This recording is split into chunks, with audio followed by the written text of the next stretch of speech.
1. Read the extract given below and answer the questions that follow. The morning stretched calm, beautiful, and warm. Sprawling half-clad, I gazed out at the form of shimmering leaves and shadows. Suddenly a strong flash, then another, startled me. I saw the old stone lantern brightly lit. Magnesium flares. 1. How was the morning described in the extract? In what mood was the narrator? Answer. The morning is described as calm, beautiful, and warm. The narrator was feeling relaxed and peaceful, lying down and looking at the leaves and shadows. 2. What startled the narrator? What did he think of it? Answer. The narrator was startled by a strong flash of light, followed by another. He thought it might be magnesium flares that lit up the old stone lantern. 3. What was the impact of the explosion on the place and the people? Answer. The explosion had a sudden and intense impact on the place and the people. It brought fear and confusion, causing destruction to the surroundings. The bright flashes and the sudden burst of light would have disrupted the calm, and the roof in the wall of the building collapsed. Timber and debris were scattered all around and there was dust rising from the pile. The doctor found himself thrown into the garden and the drawers and undershirts he had been wearing were burnt off. 4. How much did the narrator personally suffer in the explosion? Answer. The narrator personally suffered significant injuries in the explosion. They experienced a mangled thigh with a protruding splinter, bleeding from the right side, a torn cheek, and dislodged a piece of glass. Additionally, the narrator's drawers and undershirt disappeared. 5. Give the meaning of A. The morning stretched calm, beautiful, and warm. B. A strong flash, then another, startled me. Answer. A. The morning was calm, beautiful and warm. B. Two consecutive strong flashes one after another made the narrator surprise. 2. Read the extract given below and answer the questions that follow. My blood gushed out. The artery in my neck. Scared for my life, I called out, panic-stricken, to my wife. Pale, blood-stained. Frightened, Yeko-san emerged, holding her elbow. 1. What made the blood gush out? Why was the narrator panic-stricken? Answer. The blood gushed out from the artery of the neck because the narrator was injured by the explosion's strong flash. The narrator was panic-stricken because of the sudden injury, the unexpected explosion, and the fear of the damage caused, which left him in shock and confusion. 2. What in the extract shows that Yeko-san was badly injured? Answer. Yeko-san emerged before the narrator is pale, holding her elbow, bloodstained can be seen on her and she was frightened. She was equally injured as her husband in the given situation of war and agony. 3. What did the narrator tell his wife consoling her? What does it say about the narrator? Answer. The narrator tells his wife, Yeko-san, we'll be fine. I.e. narrator assured his wife that they will be fine very soon, for now we have to get out quickly to protect ourselves. It shows that the narrator is trying to remain calm and composed despite the circumstances. The narrator is concerned about his wife and motivating her. 4. Describe the object they found on the street. What was the reaction of the narrator after finding the object? Answer. They found a human head on the street. He gasped in shock. He then apologized but realized the person was dead. Then he felt afraid. 5. By giving 2 examples, state how an atmosphere of fear was created by the explosion in the minds of the narrator and his wife. Answer. In the poem, there are many scenarios depicted that state how an atmosphere of fear was created by the explosion in the minds of the narrator and his wife. Everything around them had collapsed, only timber and debris were left over. Both were bleeding and their conditions were horrifying. They nearly tripped on a human head. All these examples create an atmosphere of fear due to the explosion. 3. Read the extract given below and answer the questions that follow. He was dead. A gate had crushed him. There we stood, afraid. A house standing before us tilted, swayed, toppled, and crashed. Fire sprang up in the dust, spread by the wind. 1. Who was dead? What had killed him? Answer. The person who was dead was a man who had been crushed by a gate. The extract indicates that the gate fell on him, leading to his death. 2. Describe the strange things that happened as stated in the extract. Answer. A house was standing and like a pack of cards swayed, tilted and collapsed. The swirling dust gave rise to a fire that was spread by the winds. 3. Immediately after the extract, what two decisions does the narrator make? Answer. The two decisions the narrator makes immediately after the extract are: 1. He decides to go to the hospital for help and to assist the hospital staff with the victims of the explosion. 2. When he realizes he cannot get up due to his injuries, he asks his wife to go alone to seek help. This highlights both his urgency to provide assistance and his concern for his wife's safety. 4. Why couldn't the narrator aid his staff at the hospital? Answer. The narrator himself's condition is horrifying. He is bleeding profusely. His legs gave way and he was forced to sit on the ground. 5. What physical inconveniences did the narrator suffer after the incidents referred to in the extract? Answer. The narrator couldn't walk due to injuries in his thigh, forcing them to sit on the ground in exhaustion. They were thirsty but lacked water, and due to smoke and dust, they felt shortness of breath. Despite being naked, their focus was on survival, not shame. 4. Read the extract given below and answer the questions that my breath was short, but bit by bit my strength seemed to revive, and I got up at length. I was still naked, but I felt no shame. This thought disturbed me somewhat, till I came upon a soldier, standing silently, who gave the towel round his neck to me. 1. Why was the breath of the speaker short? But bit by bit my strength seemed to the post-war history of Japan. What is the symbolism involved in this expression? Answer.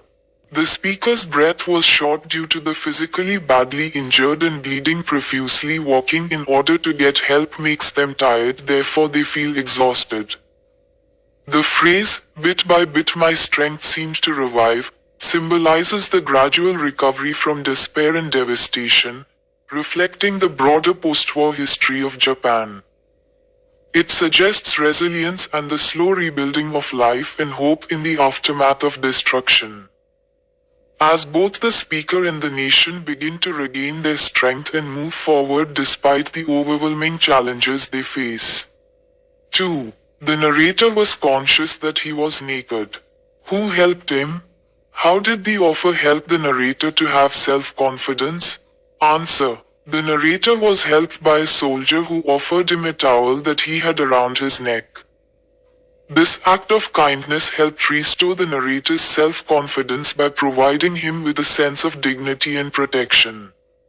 It also reassured him that he was not alone in his vulnerability, which contributed to his emotional recovery after the trauma he had experienced.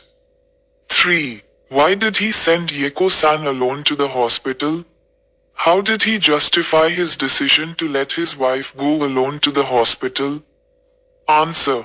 The narrator sent Yeko-san alone to the hospital because he realized that his legs were stiff from dried blood and burnt, and the narrator found himself unable to walk. In a justified decision, he sent his wife alone to seek help, as they had no other options at the time. His physical condition and the urgency of the situation led to this difficult choice. emphasizing the dire circumstances they faced. 4. What did the narrator feel when Yeko-san left for the hospital? Explain the symbolism. Answer. When Yeko-san left for the hospital, the narrator likely felt a mix of loneliness, helplessness, and anxiety, as he was unable to accompany her and worried about her safety in such dangerous conditions. He also felt vulnerable, having to rely on his injured wife to seek help on her own. The symbolism at this moment reflects the emotional and physical separation that trauma often forces upon people. Yeko-san's departure represents the struggle of individuals trying to survive and find aid in times of crisis, while the narrator's helplessness symbolizes the larger human condition of vulnerability in the face of overwhelming disaster. It also symbolizes trust and dependence on loved ones, even when circumstances seem dire. 5. Describe the appearance of the people whom the narrator saw. Answer. In the extract, the people the narrator saw appeared as silhouettes of humans, resembling ghosts or scarecrows. They walked like zombies with outstretched arms, and despite being naked, they exhibited no shame. The prevailing silence added to the eerie atmosphere, symbolizing the profound shock and trauma they experienced after the bombing. 5. Read the extract given below and answer the questions that follow. I saw the shadowy forms of people, some were ghosts, some scarecrows, all were wordless, dumb arms stretched straight out, shoulder to dangling hand. It took some time for me to understand the friction on their burns caused so much pain they feared to chafe flesh against flesh again. Those who could, shuffled in a blank parade towards the hospital. 1. What does the speaker mean by shadowy forms of people? Why were they looking so? Answer. By shadowy forms of people, the speaker refers to the survivors of the explosion who appeared ghost-like, with their bodies severely burned and disfigured. They looked this way because their injuries were so horrific that they barely resembled normal human figures. The burns and trauma they endured had left them weak, shuffling slowly, and appearing as if they were more like shadows or scarecrows than living, healthy people. The term highlights their physical and emotional devastation, as well as their silence and helplessness in the face of such overwhelming suffering. 2. Explain briefly the horrifying effect of the bombing on the people, as described in the extract. Answer. The bombing had a horrifying effect on the people, evident as they walked like zombies with outstretched arms, hands dangling, and shell-shocked expressions. The traumatized crowd moved in silence, collectively walking towards the hospital, portraying the overwhelming impact of the event on their physical and emotional well-being. 3. What caused the pain as the victims of the bombing moved? What is the suffering of the narrator as well as his wife in the poem? Answer. The pain the bombing victims experienced as they moved was caused by the severe burns on their bodies. The friction of their burnt flesh rubbing against itself or other surfaces was excruciating, which is why they stretched their arms straight out to avoid further chafing and discomfort. The suffering of the narrator and his wife in the poem reflects both physical and emotional trauma. The narrator suffers from injuries and weakness, which leaves him unable to accompany his wife to seek help.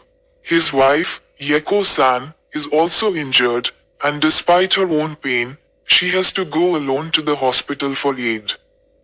Their suffering symbolizes the deep personal toll of the bombing, not just in terms of physical damage, but also the emotional strain of fear, helplessness, and separation in the aftermath of such a devastating event.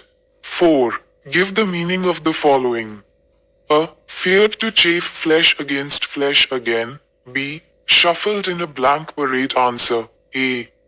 Feared to chafe flesh against flesh again means that the victims were afraid of causing more pain by rubbing their burnt skin together. The friction would have been unbearably painful due to the severe burns on their bodies. B. Shuffled in a blank parade refers to the survivors walking slowly and weakly, with little energy or awareness. The blank parade suggests they were moving in a dazed, emotionless state, likely in shock and overwhelmed by their injuries and the devastation around them. 5. How does the poet create an atmosphere of fear, panic and horror in the poem? Answer. The poet creates an atmosphere of fear, panic, and horror through vivid imagery, powerful descriptions, and the use of silence. Here are some key elements. 1. Vivid and graphic imagery. The poet describes the survivors as shadowy forms, resembling ghosts or scarecrows. These haunting images make the people seem otherworldly and evoke a sense of horror. The imagery of burnt flesh and disfigured bodies emphasizes the physical suffering caused by the bombing, heightening the sense of fear and devastation. 2. Silence. The line, "No cries of anguish," or a single word, creates an eerie and unsettling atmosphere. The silence of the victims, despite their unbearable pain, intensifies the horror of the situation. It suggests that the trauma is so immense that even expressions of pain are suppressed, leaving only an oppressive quiet. 3. Panic through confusion. The narrator's confusion. As he struggles to understand why people are naked and questions whether they had come from a bath, adds to the sense of panic. His realization that something catastrophic has happened, stripping them of their clothes and their dignity, heightens the tension and fear. 4. Destruction and death. The description of people shuffling in a blank parade, and the image of an old woman's suffering face, combined with the destruction around them, conveys an atmosphere of death and despair. This reinforces the overwhelming horror of the situation, as people appear like the walking dead, trying to survive in a world turned to ruins. Through these techniques, the poet effectively immerses the reader in an atmosphere of fear, panic, and horror, reflecting the devastation of the bombing. 6. Read the extract given below and answer the questions that follow. Had they come back from the bath? I turned my gaze, but I was at a loss that she should stand thus, till I came across a naked man, and now the thought arose that some strange thing had stripped us of our clothes. The face of an old woman on the ground was marred with suffering, but she made no sound. Silence was common to us all. I heard no cries of anguish, or a single word. 1. Who are they referred to in the extract? Why does the narrator doubt whether they have come back from the bath? Answer. They, in the extract, refers to the survivors of the bombing whom the narrator sees. The narrator doubts whether they had come back from the bath because many of the people he observed were naked, which was an unusual sight in public. The narrator, initially confused, wonders if they had been at a bathhouse. However, he quickly realizes that something more devastating, like the explosion, had stripped them of their clothes, leaving them exposed and vulnerable. This confusion reflects the disorientation and shock after the explosion. 2. The poem often refers to the nakedness of the body, figuratively, besides the bomb explosion. Who else is responsible for making them naked of clothes as well as human dignity? How? Answer. Figuratively, besides the bomb explosion. The poet suggests that war itself and the leaders or nations involved in it are responsible for making the people naked of clothes and human dignity. War, as a violent and destructive act, not only physically strips away their clothes through bombings but also metaphorically strips away their humanity and dignity. The dehumanizing nature of war and its impact on innocent lives are implied as significant factors in this figurative nakedness of both clothes and human dignity. 3. What is meant by silence was common to us all? Answer. The line, silence was common to us all, means that amidst the horrifying aftermath of the bombing, everyone affected by it shared a sense of speechlessness and shock. The traumatic events left the people in a state of disbelief and emotional numbness, rendering them unable to express their anguish or pain verbally. The silence symbolizes a collective response to the overwhelming and devastating experience, where words seemed insufficient to convey the depth of their emotions and the magnitude of the tragedy. 4. Describe the physical and psychological sufferings shown in the extract. Answer. The extract vividly portrays the physical and psychological sufferings caused by the bombing of Hiroshima. The narrator's mangled thigh, bleeding, and torn cheek depict severe injuries. The sudden flashes startle and devastate, while the people's ghostly forms and wordlessness reveal their trauma. The scenes of destruction induce mental agony, highlighting the devastating consequences of war and serving as an anti-war reminder. 5. What has appealed to you in the poem? Give 2 examples to justify your opinion. Answer. What appeals to me in the poem is the powerful depiction of human suffering and resilience in the face of overwhelming tragedy. 2 examples that justify this are: 1. The silence of the survivors. The poet captures the haunting atmosphere by showing that the survivors, despite their intense pain and trauma, remain silent. This lack of cries or complaints, no cries of anguish, or a single word, emphasizes the depth of their shock and resignation, making the scene more powerful and heartbreaking. 2. The description of the victim's physical state. The imagery of people with arms stretched out, avoiding friction on their burns, the friction on their burns caused so much pain, paints a vivid picture of the immense physical agony they are enduring. This detailed observation brings the horror of the aftermath to life, highlighting the vulnerability and fragility of the human body in such extreme conditions.